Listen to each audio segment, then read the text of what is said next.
చెప్పండి sir.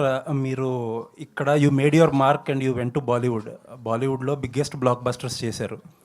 But ఒక section of Bollywood always treats you as outsiders and మీ సినిమాలు వస్తే ఆల్మోస్ట్ మీ మీద పడిపోతాయి.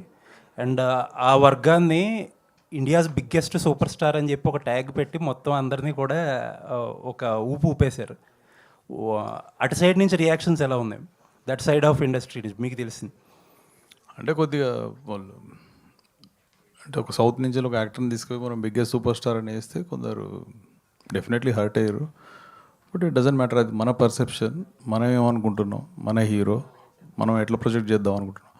ఇన్ఫ్యాక్ట్ యానిమల్కి సూపర్ స్టార్ రణబీర్ కపూర్ అని వేద్దామంటే కూడా రణబీర్ కపూర్ కొద్దిగా తటస్థంగానే ఉండే. అసలు అప్పుడు ఫస్ట్ రిలీజ్ చేసినప్పుడు డిసెంబర్లో వేద్దామని అన్నారు. అయితే ఆయన వద్దు సందీప్, మా తాత వేసుకోలేదు, మా ఫాదర్ వేసుకోలేదు, ఎందుకు అసలు ఆ ట్రెండ్ ఇక్కడ లేదు, వద్దు అన్నట్టు అన్నారు.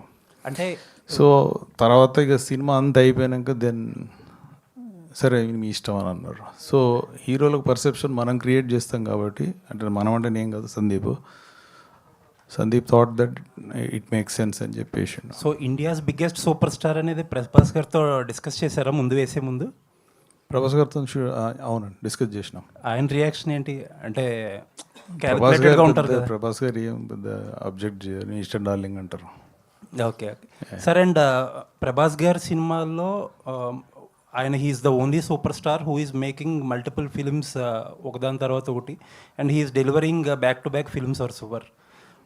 బట్ అన్నీ తక్కువ డేట్స్ ఇచ్చి ఒకదాని తర్వాత ఒకటి షఫల్ అవుతారు. బట్ సందీప్ గారికి మాత్రమే ఒక లాట్లో డేట్స్ ఇస్తున్నారు ఆయన.